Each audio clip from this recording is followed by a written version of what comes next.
जब वालिद साहब का इंतकाल 2016 में हुआ तो ऑफ कोर्स बीइंग ए सन मुझे बहुत दुख हुआ। मैं रोता रहता था, तो अल्लाह ताला ने खुद ही मेरे दिल में एक ख़्याल किया कि क्यों ना कोई ऐसा काम करें जो पायदार हो।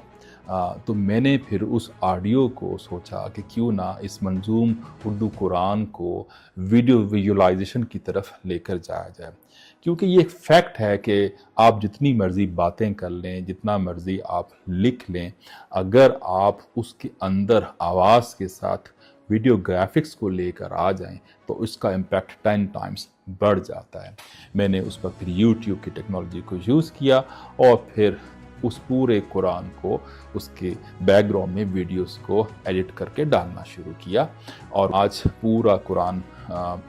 एक प्रोजेक्ट की सूरत में मुकम्मल हुआ और उसको फिर मैंने इसी चैनल के अंदर एक मुख्तलिफ प्ले लिस्ट है जिसमें मंजूम उर्दू कुरान है, उस पे